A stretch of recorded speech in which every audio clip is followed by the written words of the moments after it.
Hello नमस्कार, स्वागत आहे तुमचं आणखीन एका नवीन लॉंग व्हिडिओमध्ये. कसे आहेत सगळे? मस्त ना? मी पण छान आहे. तर 2 दिवस व्हिडिओ बनवता नाही आला, तर 2 दिवस काही व्हिडिओ बनवायला झालंच नाही. म्हटलं आज व्हिडिओ बनवूया. तर आताच मी 1 वाजता सोनाक्षीला शाळेतून घेऊन आले. जरा वेळ बसलो होतं. आत्या आल्या होत्या, तर त्या आई तिकडे गेल्यात आत्याकडं. तर म्हटलं पाणी वगैरे भरून घेते. तर शाळेत आल्यावर पाणी वगैरे लावून घेतलं. इकडं पाणी भरते. तर आता पाणी वगैरे भरून घेते. पाणी चालू आहे. म्हटलं थोडासा व्हिडिओ वगैरे बनवते. तर काल गॅस लवकर बुकच केला नाही सोनाक्षीच्या पप्पाने, त्यामुळे गॅस लेट मिळाला, अजून आला नाही. काल गॅस केला आहे, आज येईल दुपारी. तर दुपारी पाणी वगैरे भरलं आणि त्यानंतर मग काही शूटच घेतलं नाही. डायरेक्ट संध्याकाळीच मी व्हिडिओ बनवला. तर दुपारी काही स्वयंपाक वगैरे करायचा नव्हता. गॅस आल्यानंतर आमचे जेवण वगैरे झाले होते. फक्त भात केला होता.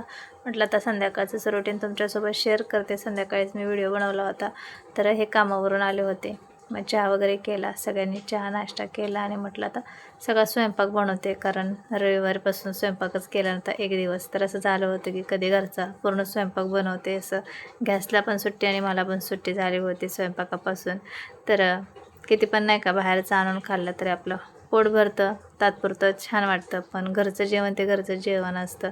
बाहेरचं किती मोठ्या हॉटेलमधून किती पण भारी जेवण आणलं तरी पोट भरतं, पण मन भरत नाही. तसं होतं. घरची आपली शिळी भाकरी, चटणी, भात काही असू दे, ते थोडं जरी खाल्लं तर पोट भरल्यासारखं वाटतं.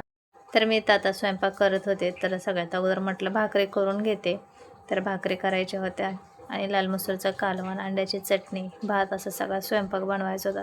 तर सगळ्यात अगोदर म्हटलं भाकरीच करून घेते, म्हणजे भाकरी झाले की परातीमध्ये सगळे नाश्ता केलेले चहा पाण्याचे भांडे वगैरे भरून ठेवता येतात. नाही तर सगळीकडे मग घरात पसारा वाटतो, राडा वाटतो. त्यामुळे म्हटलं अगोदर भाकरी करते, म्हणजे परातीत मला भांडे वगैरे ठेवता येतील. तर ते मी भाकरी करत होते. आता खाली बसूनच भाकरी बनवत असते. उभं राहून काही तिथं मला करता येत नाही, कारण परत बसत नाही किचनवरती. किचन लहान आहे. याच्या अगोदर पण मी सांगितले तुम्हाला, पण जे कोणी नवीन असतील आपले सबस्क्रायबर त्यांच्यासाठी मी परत एकदा सांगते. आणि संध्याकाळच्या जास्त काही भाकरी करायच्या नसतात. 2-3 भाकरी बनवल्या तरी पण होऊन जातं. आणि काल काही स्वयंपाक केला नव्हता, त्यामुळे सगळ्यांनाच घरचंच पोटभर जेवण करायचं होतं, कारण कालपासून सगळे बाहेरचंच खात होते.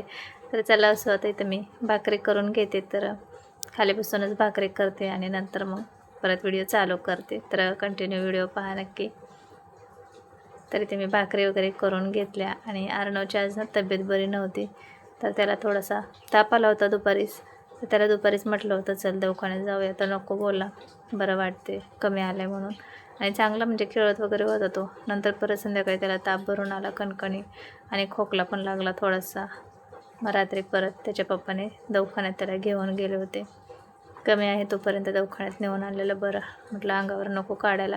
आणि आता पावसाळ्यात सारखंच ताप, सर्दी, खोकला हे तर चालूच असतं. मोठ्यांपासून लहानांपर्यंत सगळेजण सारखे आजारीच पडतात. थोडं जरी पावसात भिजलं वगैरे शाळेत जाताना येताना तरी पण लगेच सर्दी वगैरे होते किंवा मग ताप पीप येतो. तर म्हटलं अगोदर दवाखान्यातच जाऊन ये. तर त्याचे पप्पा त्याला दवाखान्यात घेऊन गेले आणि ते माझा स्वयंपाक चालला होता. तर आता भाकरी करून घेतल्या आणि कांदा कट करायचा होता. परत अद्रक लसूणची पेस्ट बनवायची होती मला, कालवण बनवायचं होतं आणि अंड्याची चटणी करायची होती. तर म्हटलं आता खाली बसूनच मी कांदा कापून घेते, अद्रक लसूणची पेस्ट बनवून घेते. लाल मसूर भिजत टाकली होती, कालवण करायचं होतं लाल मसूरची. थोडी अगोदर भिजली 10 मिनिट की लगेचच डाळ शिजते, अजिबात वेळ लागत नाही. आणि लाल मसूरचं कालवण माझ्या मुलांना खूप जास्त आवडतं. एकदम साध्या सिंपल पद्धतीने करते, पण त्यांना ना लाल मसूरचं कालवण आणि भात खूप आवडतं. तर ते मग पाहू शकतात मस्त प्लेटम अशी भाकरी फुगली. भाकरी तर झाल्या पटकन करून, आता लगेचच बाकीचा राहिलेला पण स्वयंपाक करून घेते. आणि गॅस नव्हता ना, तर मला असं वाटत होतं ना सगळंच बंद पडल्यासारखं, कारण जास्त करून मी किचनमध्येच असते. सारखं स्वयंपाक करायचं, व्हिडिओ बनवायचं, रेसिपी शूट करायची, त्यामुळे. आणि त्यानंतर मी पूर्ण स्वयंपाक वगैरे करून घेतला. तर लाल मसूरचा कालवण, अंड्याची चटणी, भाकरी, भात असा सगळा स्वयंपाक झाला. आणि अर्णव आणि त्याचे पप्पा गेले होते दवाखान्यात, तर ते काही अजून आले नव्हते. त्यांची वाट बघत बसले जरा वेळ. ते काही आले नाहीत लवकर, कारण दवाखान्यात खूप गर्दी होती, त्यामुळे त्यांना यायला उशीर झाला. माईंना म्हटलं तुम्ही जेवण वगैरे करून घ्या आणि मग बाकीची कामं आवरते. तर त्यांची वाट बघूस तोपर्यंत 10 वाजले. तर माझं इथं सगळं आवरून झालं होतं. किचनपासून घेतलं, भांडे घासले आणि 10 वाजून गेले होते. म्हटलं त्यांची वाट बघूस तोपर्यंत माझे भांडे वगैरे होतील. किती वेळ वाट बघायची म्हटलं, बाकीची कामं तर आवरून घेते, मग आल्यावर जेवण वगैरे करता येईल. तर इथं भांडे पण घासून झाले आणि माझं सगळं काम झालं आणि ते आले. मग त्यानंतर आम्ही सर्वांनी जेवण वगैरे केले. अर्णवला औषध गोळ्या चारल्या आणि त्याला ना गोळ्या खायच्या टायमाला खूप उबळ येत होती, खोकला येत होता. मग त्याला अगोदर औषध दिलं. जेवण तर त्याने केलंच नाही, कारण त्याला उलटी व्हायला लागली. जेवण करायला दिलं तर नको म्हटलं जेवायला, कारण त्याला खूप उबळ येत होते आणि उलटी आल्यासारखं वाटत होतं. तसं त्याने 5-6 वाजता खाल्ला होता, नाश्ता केला होता. त्यामुळे मग तसंच औषध गोळ्या चारल्या आणि थोड्या वेळाने मग त्याची उबळ कमी आली. एक एक करून औषध गोळ्या चारल्या. उलटीला खूप जास्त तो घाबरतो. उलटी आल्याने त्याला काहीच समजत नाही. त्याला उलटी होणार म्हटलं की असं वाटते काय करावं आणि काय नाही, उठूनच उभा राहतो. उलटी आल्यावर तेवढा जास्त तो घाबरतो. तरी पण एक उलटी झाली त्याला. मग त्यानंतर त्याला बरं वाटायला लागलं. गोळ्या औषधं खाल्ल्यानं झोपला शांत. सकाळी परत थोडासा ताप होता, परत तापाची गोळी वगैरे दिली. डॉक्टर बोलले ताप असेल तरच गोळी पाजायची. मग सकाळी थोडासा होता ताप, औषध गोळ्या दिल्या. आज काही त्याला शाळेतच पाठवलं नाही, म्हटलं आराम कर, गोळ्या औषध चालू आहे. आणि त्याने काल खाल्लं नव्हतं तर त्याची तब्येत पण वीक झाल्यासारखी झाली होती. त्याला असं फिरवल्यासारखं पण होत होतं. त्यामुळे म्हटलं नको जाऊ शाळेत, म्हणत होता जाऊ का म्हणून. म्हटलं आजच्या दिवस आराम कर, गोळ्या औषध खा, बरं वाटू दे. परत आणखीन आज दिवसभर पाऊस चालू आहे, जाता येता पावसात भिजतच. थोडंफार छत्री असली, रेनकोट असलं तरी पण म्हटलं परत ताप आणखीन जास्तच वाढेल पावसात भिजल्यामुळं. त्यामुळे म्हटलं आज आरामच कर, जाऊ नको, परत बरं वाटलं की जा मग. तर असंच मुलं आजारी पडले ना काही समजत नाही. आणि मी इकडे काम पण करत होते आणि सगळं लक्ष माझं अर्णवकडेच होतं, कारण ते दवाखान्यात गेला होता. काम करायचे, सारखं बाहेर बघायचे. पाऊस पण रिमझिम संध्याकाळी चालू होता, काल रात्रीपासूनच पाऊस रिमझिम चालू आहे.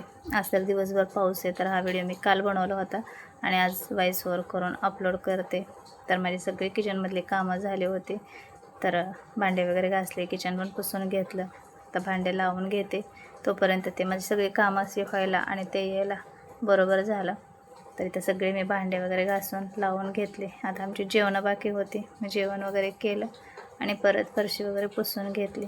दुपारी फरशी पुसली तरी पण संध्याकाळी परत एकदा फरशी पुसल्याशिवाय बिछाना मला काही टाकू वाटत नाही. संध्याकाळी परत एकदा फरशी पुसून घेतली. तर मी भांडे लावत असतानाच हे दोघं आले होते. तर चला, असंच होतं आजचं पूर्ण संध्याकाळचं म्हणजे रुटीन माझं. तर इथं पाहू शकतात एवढे चमचे मी काढले होते स्वयंपाक करायला. म्हणजे मला स्वयंपाक करताना किंवा जेवण वाढताना सारखे चमचे लागतात. छोटे जे पोहे खायचे चमचे असतात ना, ते काय पण चेक करायचं असेल, मीठ बघायचं असेल, चाकून बघायचं असेल, कशाला पण मला चमचे खूप जास्त लागतात. सगळे चमचे घासायला होतं. तेच मला हसायला आलं, किती सारे मी चमचे काढले होते. तर तुम्हाला एक अशी सवय, तुम्ही भांडे म्हणजे किचनमध्ये स्वयंपाक करताना असे चमचे एवढे भरपूर निघतात का, नक्की सांगा. तर असं चला, असंच होता हा माझा लॉंग व्हिडिओ. आणखीन असेच साधे सिंपल माझे व्हिडिओ पाहण्यासाठी सबस्क्राईब करा आणि सबस्क्राईब केल्यानंतर लाईक, कमेंट, शेअरसुद्धा करा. आपण भेटूया पुढच्या अशाच साध्या सोप्या आणि छान व्हिडिओमध्ये. म्हटलं आता इथंच बसून व्हॉइस ओव्हर करते आणि त्यामुळे माझा आवाज असा बारीक आला आहे, तर प्लीज समजून घ्या. तर कसे वाटतात तुम्हाला माझे व्हिडिओ नक्की कमेंटमध्ये सांगा. आणि माझे व्हिडिओ पाहायला आवडत असतील तर चॅनलला सबस्क्राईब करा आणि शेजारी असणाऱ्या बेल आयकॉनवरसुद्धा क्लिक करा. त्यामुळे तुम्हाला रोजच्या रोज व्हिडिओचं नोटिफिकेशन मिळेल आणि तुम्हाला शॉर्ट व्हिडिओ, लॉंग व्हिडिओ दोन्ही पाहता येतील. तर फायनली माझी सगळी इथं कामं झाली होती आवरून. आणि सबस्क्राईब करणं हे अगदी फ्री आहे, त्यामुळे चॅनलला नक्की सबस्क्राईब करा. आपण भेटूया पुढच्या व्हिडिओमध्ये. तोपर्यंत सर्वांना बाय.